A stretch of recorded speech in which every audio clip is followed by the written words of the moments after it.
This is a story about a world obsessed with stuff. It's a story about a system in crisis. We're trashing the planet, we're trashing each other, and we're not even having fun. The good thing is that when we start to understand the system, we start to see lots of places to step in and turn these problems into solutions.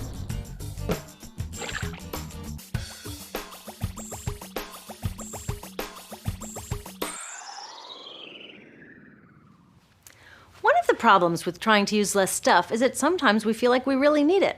What if you live in a city like, say, Cleveland, and you want a glass of water? Are you going to take your chances and get it from the city tap?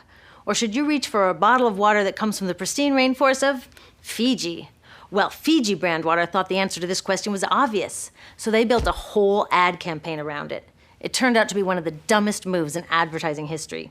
You see, the city of Cleveland didn't like being the butt of Fiji's jokes, so they did some tests, and guess what? These tests showed a glass of Fiji water is lower quality, it loses taste tests against Cleveland Tap, and costs thousands of times more. This story is typical of what happens when you test bottled water against tap water. Is it cleaner? Sometimes, sometimes not. In many ways, bottled water is less regulated than tap. Is it tastier? In taste tests across the country, people consistently choose tap over bottled water. These bottled water companies say they're just meeting consumer demand.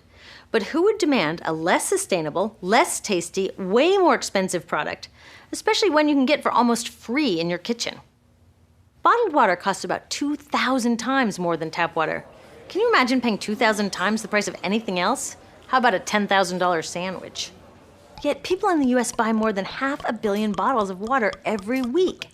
That is enough to circle the globe more than 5 times. How did this come to be? Well, it all goes back to how our materials economy works, and one of its key drivers, which is known as manufactured demand. If companies want to keep growing, they have to keep selling more and more stuff. In the 1970s, giant soft drink companies got worried as they saw their growth projections starting to level off. There's only so much soda a person can drink. Plus, it wouldn't be long before people began realizing that soda is not that healthy and turned back to, gasp, drinking tap water. Well, the companies found their next big idea in a silly designer product that most people laughed off as a passing yuppie fad.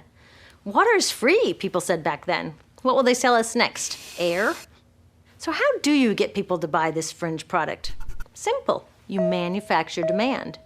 How do you do that? Well, imagine you're in charge of a bottled water company. Since people aren't lining up to trade their hard-earned money for your unnecessary product, you make them feel scared and insecure if they don't have it. And that's exactly what the bottled water industry did. One of their first marketing tactics was to scare people about tap water with ads like Fiji's Cleveland campaign. When we're done, one top water executive said, tap water will be relegated to showers and washing dishes. Next, you hide the reality of your product behind images of pure fantasy. Have you ever noticed how bottled water tries to seduce us with pictures of mountain streams and pristine nature? But guess where 1/3 of all bottled water in the US actually comes from? The tap. Pepsi's Aquafina and Coke's Dasani are 2 of the many brands that are really filtered tap water. But the pristine nature lie goes much deeper. In a recent full-page ad, Nestle said, bottled water is the most environmentally responsible consumer product in the world. What? They are trashing the environment all along the product's life cycle. Exactly how is that environmentally responsible? The problems start here with extraction and production, where oil is used to make water bottles. Each year, making the plastic water bottles used in the US takes enough oil and energy to fuel 1 million cars. All that energy spent to make the bottle, even more to ship it around the planet, and then we drink it in about 2 minutes? That brings us to the big problem at the other end of the life cycle, disposal. What happens to all these bottles when we're done? 80% end up in landfills, where they will sit for thousands of years, or in incinerators, where they are burned, releasing toxic pollution. The rest gets collected for recycling. I was curious about where the plastic bottles that I put in the recycling bins go. I found out that shiploads were being sent to India, so I went there. I will never forget riding over a hill outside Madras, where I came face to face with a mountain of plastic bottles from California. Now, real recycling would turn these bottles back into bottles. But that wasn't what was happening here. Instead, these bottles were slated to be downcycled, which means turning them into lower quality products that would just be chucked later. The parts that couldn't be downcycled were thrown away there, shipped all the way to India just to be dumped in someone else's backyard. If bottled water companies want to use mountains on their labels, it would be more accurate to show one of these mountains of plastic waste. Scaring us, seducing us, and misleading us.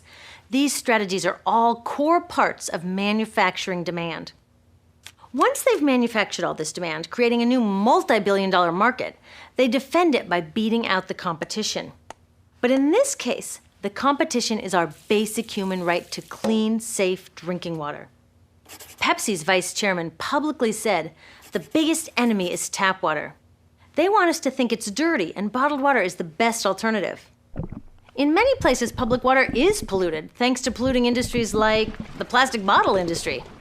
And these bottled water guys are all too happy to offer their expensive solutions, which keep us hooked on their products.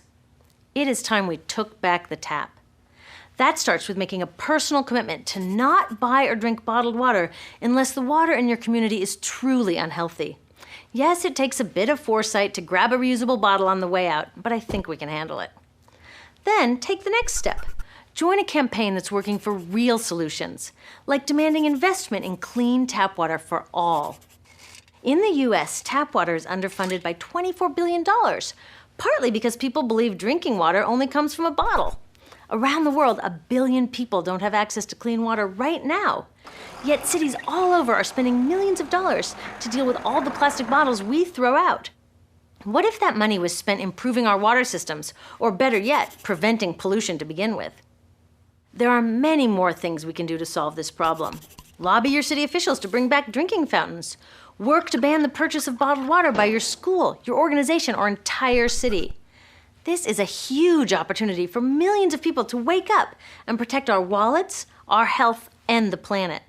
The good news is it's already started. Bottled water sales have begun to drop while business is booming for safe, refillable water bottles. Yay! Restaurants are proudly serving tap, and people are choosing to pocket the hundreds or thousands of dollars they would otherwise be wasting on bottled water.